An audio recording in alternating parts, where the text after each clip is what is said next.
आइए मेरे साथ मिलकर बाइबल मुकद्दस को खोलें। पहला सलातीन 18 बाब उसकी 36 और 39 आयतें मुकद्दसा। पहला सलातीन chapter number 18 verse number 36 to 39।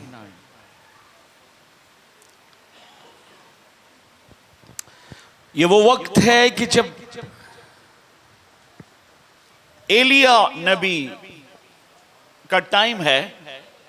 पहला सलातीन जो है वो एलिया नबी की सारी जिंदगी और उसके सारे मौजज़ात और उसकी सारी मिनिस्ट्री के मतलब हमें बताता है। दूसरा सलातीन अलीशा के मतलब है ज्यादा। अलीशा की मिनिस्ट्री दूसरे सलातीन में है और पहले सलातीन में एलिया के मतलब हम सीखते हैं। खुदा उनके कलाम में लिखा है, और शाम की कुर्बानी चढ़ाने के वक्त एलिया नबी नजदीक आया और उसने कहा, ऐ खुदावंद अब्राहम और इसहाक और इसराइल के खुदा, आज मालूम हो जाए कि इसराइल में तू ही खुदा है और मैं तेरा। कितने लोगों के पास बाइबल मुकद्दस है? और मैं तेरा, और मैं तेरा, और मैंने इन सब बातों को तेरे ही हुक्म से किया है। मेरी सुन ऐ खुदावंद, मेरी सुन, ताकि ये लोग जान जाएं कि ऐ खुदावंद तू ही खुदा है और तूने ही फिर उनके दिलों को फेर दिया है। तब खुदावंद की आग नाज़िल हुई और उसने उस सुख्तनी कुर्बानी को लकड़ियों और पत्थरों और मट्टी समेत भस्म कर दिया और उस पानी को जो खाई में था चाट लिया। जब सब लोगों ने ये देखा तो मुंह के बल गिरे और कहने लगे, खुदावंद ही खुदा है, खुदावंद ही खुदा है। सब कहेंगे आमीन, आमीन। एलिया के मतलब याकूब का खत हमें ये सिखाता है कि वो हमारा हम तबीयत इंसान था। वो एक जलाली शख्स था, उसको गुस्सा भी आता था, पर खुदा के साथ एलिया की जो रफाकत है वो बहुत ज्यादा गहरी है। खुदा के ऊपर एलिया का जो भरोसा है, खुदा के साथ जो एलिया की बाइंडिंग है, खुदा के साथ एलिया का जो चलना है या खुदा का एलिया के साथ जो चलना है वो बड़ा अजीब है। कम नबियों के मतलब ये मिलता है कि कोई नबी ये कहे आसमान तो आसमान बंद, और कोई नबी कहे कि आग आए तो आग आए। एलिया उनमें से एक है। अखीब बादशाह जो इसराइल का बादशाह है, उसने एक औरत से शादी की है जिसका नाम एजाबेल है। क्या नाम है जी? अब एजाबेल जो है वो बुत प्रस्त है और एक बादशाह की बेटी है जिनका मजहब बुत प्रस्ती है।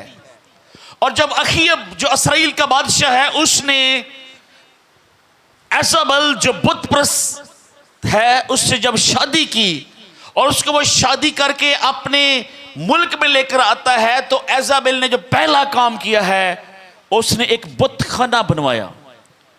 और खुदा का कलाम हमें यह सिखाता है, अखीब जो इसराइल का बादशाह है एजाबेल के साथ जाता है और वहां बुतों की परस्तिश करता है। और ये लोग बाल जो देवता है उसकी परस्तिश करते हैं, उसकी वर्शिप करते हैं, उसको सजदे करते हैं, उसके बुत उन्होंने बनाकर अपने बुत खाना में रखे हुए थे। अब एलिया जो वो खुदा का बंदा है और एजेबेल जो है वो एलिया के खिलाफ है। लेकिन एक वक्त ऐसा आता है कि खुदा एलिया को कहते हैं जा अखीब के पास।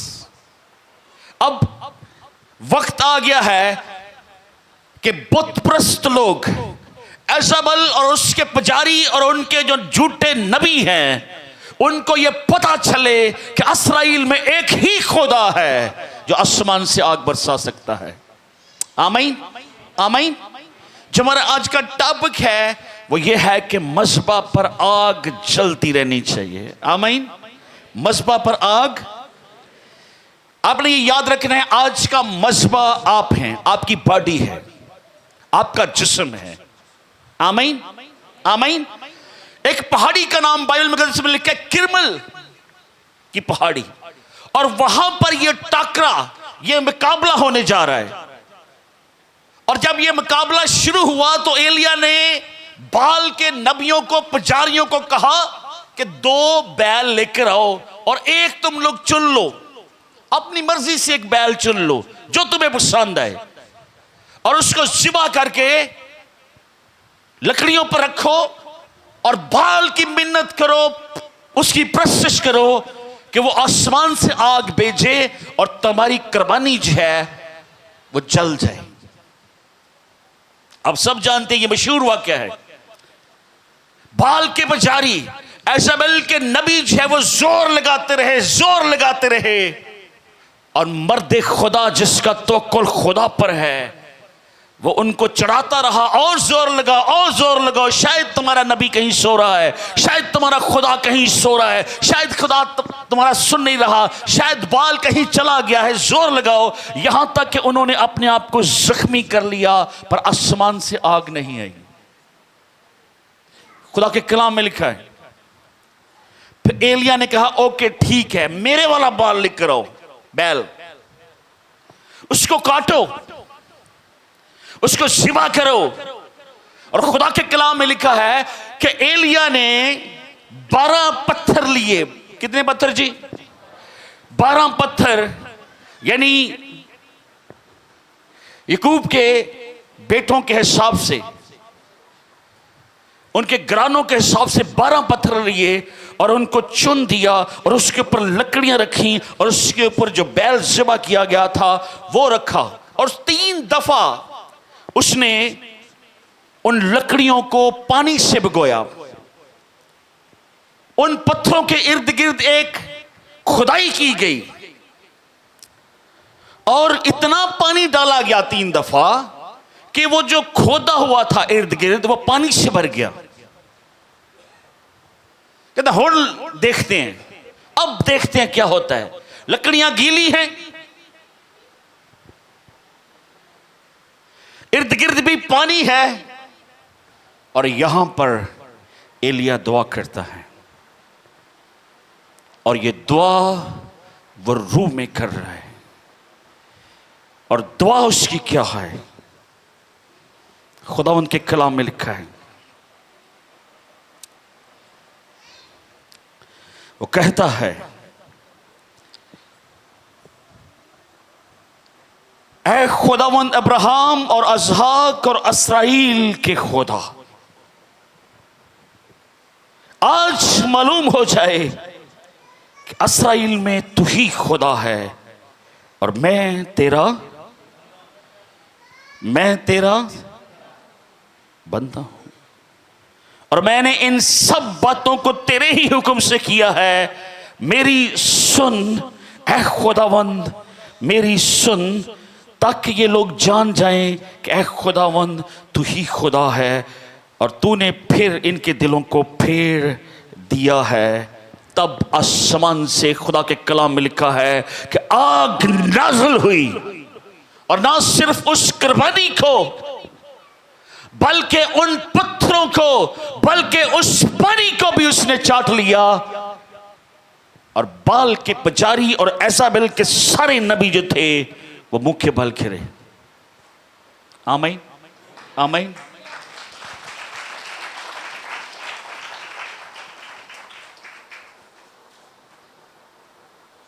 मेरा और आपका बदन आज का मज़बा है। मेरा और आपका बदन जो है वो पत्थर हैं। मेरा और आपका बदन जो है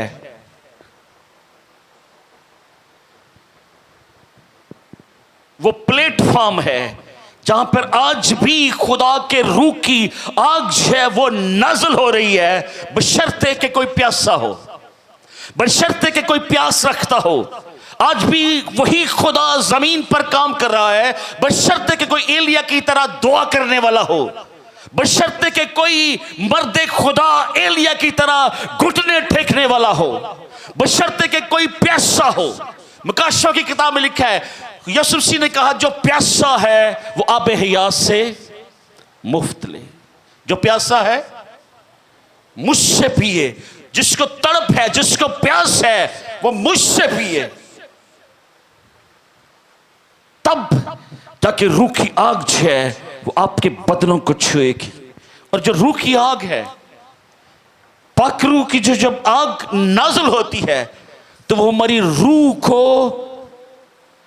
रूह की जमीन समेत पाक और पाक और पाक करती जाती है, और फिर हम खुदावन में जोर पकड़ते जाते हैं। आमीन आमीन। और अक्सर हम सोचते हैं मैं एलिया की तरह नहीं बन सकता, मैं एक आम इंसान हूं, मैं एक गुनाहगार हूं, मैं कैसे दुआ कर सकता हूं, मुझ पर कैसे रूह नाज़िल हो सकती है, मुझ पर कैसे पाक रूह की आग आकर ठहर सकती है जिस तरह अमाल की किताब में ठहरी हुई थी। मैं शायद इस काबिल नहीं हूं। मैं आपको बताना चाह रहा हूं, आप ठीक सोच रहे हैं।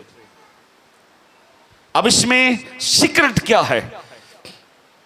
इसमें सीक्रेट, इसमें मुकाशफा यह है कि जब आदम ने गुनाह किया और गुनाह करने के बावजूद मेरा और आपका और आदम का खुदा आदम के साथ मिलने को आया। आया कि नहीं? मेरे साथ हैं? क्या कहा खुदा ने आदम से? आदम तू खुदा आया है कि नहीं? आदम ने गुनाह किया, मेरे साथ हैं? आदम से जब गुनाह हो गया तो खुदा आदम को पुकार रहा है, बुला रहा है, ऐ आदम तू। अब आदम जो वो गिल्टी है, वो समझ रहा है कि मुझसे गुनाह, मुझसे खता हो गई है। और आदम क्या कह रहा है? मैं नंगा हूं, मैं पशेमान हूं, मुझसे गलती हो गई है, मुझसे गुनाह हो गया है। और खुदा क्या कह रहा है?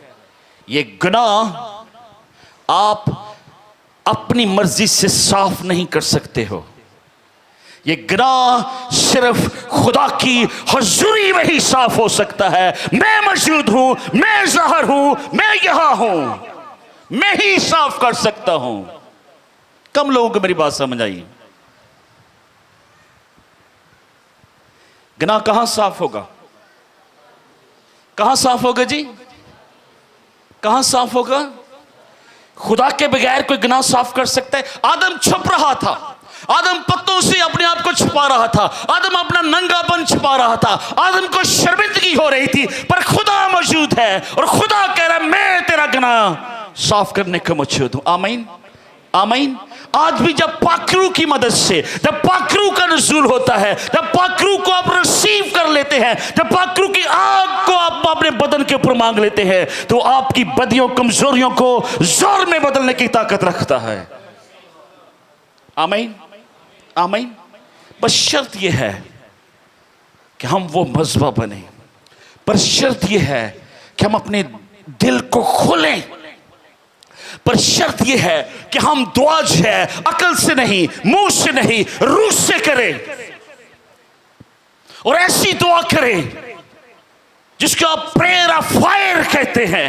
और जब रूह कुदस की फायर और आग नाज़िल होगी तो ना सिर्फ आपकी रूह बल्कि आपका बदन भी जलाली बदन बन जाएगा। आपका बदन भी इस काबिल आप जोर और पावर फील करेंगे। पाकरू ये नहीं करता कि आपको गिरा दे और सिर्फ आपको कमजोर करे, ऐसा नहीं हो सकता। रूह कुदस जोर देता है। आमीन। खुदा के कलाम में लिखा है जब तुम रूह कुदस पाओगे तो तुम कुव्वत पाओगे। आमीन। और रूल कुदस दलेरी देता है। आमीन। रूल कुदस जो है, जब आप खुदा की हुजूरी में आते हैं तो रूह कुदस आपको दलेरी देता है कि आप बुलंद आवाजों के साथ अपने दिल को खोलें, अपनी कमियों कमजोरियों का इकरार करें। जो रूह से ममूर लोग होते हैं वो खुदा की हुजूरी में दलेर होते हैं। आमीन, आमीन। और जो दलेरी है वो पाकरू की निशानी है। आमीन। उनको कोई टेंशन नहीं कि कोई सुन रहा है, कोई देख रहा है। They not care about that. अगले संडे हम ईद पेंटिकोस्ट को सेलिब्रेट कर रहे हैं, लेकिन मैं चाहता हूं कि बहुत सारे लोग आज इस मुकाशफा को जाने। आपकी दुआ अगर तो दिमाग से है, आपकी दुआ अगर सिर्फ अल्फाज का मजमुआ है, आपकी दुआ महज अल्फाज हैं, कोई फायर नहीं आएगी, कोई फायर नहीं। अगर आप रूह में दुआ करेंगे, अगर अपने आप को, अपनी रूह को खुदा के रूह के ताबे कर देंगे, let's holy spirit to speak. पाकरू को मौका दे, और पाकरू को उस वक्त तक मौका नहीं मिलेगा जब तक हम अपने ख्यालों को, अपने बदनों को उस होली फायर के लिए तैयार नहीं करेंगे। याद रखें, वो फायर पाक है और खुदा पाक है, और खुदा के कलाम में लिखा है खुदा भी आग है और आग कलाम भी है। यिर्मयाह नबी के कलाम में लिखा है कि खुदा का कलाम मेरी हड्डियों में, मेरे बदन में आग की मानंद है, और आग का काम है पाक करना, प्योर करना, consuming fire of the Holi spirit. लेकिन अगर हम अपने आप को एलिया की तरह मुकम्मल तौर पर खुदा के सुपुर्द करेंगे, then see the holy fire. Elijah हमारा हम तबीयत इंसान है, और वो ये इतने कॉन्फिडेंस से कह रहा है, तू मैनू भेजा और तू ही करेगा, तू ही मुझे पाक करेगा। खुदा आदम से मिलने आया, खुदा जानता है आदम गुनाहगार है, पर खुदा मौजूद है। आप कमजोर हो सकते हैं, आपका खुदा कमजोर नहीं है। आप गुनाह में गिर सकते हैं, आपका खुदा खड़ा हुआ है। खुदा आपको उठाना चाह रहा है। खुदा ने आपको इस चर्च में भेजा है। खुदा ने आज आपको यहां खड़ा किया है, बैठाया है, और खुदा चाह रहा है, ऐ मेरे बेटे, वो पाकरू जो मौजूद है, जो आपकी दिलेरी के लिए और आपको पाक करने के लिए, जो आपके ऊपर स्टैम्प करने के लिए है, वो मौजूद है। आमीन, आमीन। कितने लोग घुटनों के बल होकर उस होली फायर को मांगना चाहते हैं? Let's do that. याद रखिए, वो शिकस्ता दिलों के पास आता है, वो कमजोरों को जोर देने के लिए आता है, वो टूटे हुए दिलों के पास आता है, वो जो अपने आप को खाली कर देते हैं, जो सरेंडर करते हैं।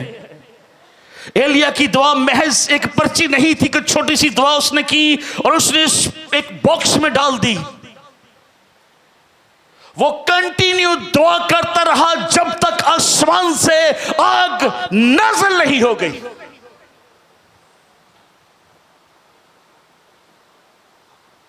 क्या हम ऐसी दुआ कर सकते हैं? क्या हम आग, पाखरू की आग को मांग सकते हैं?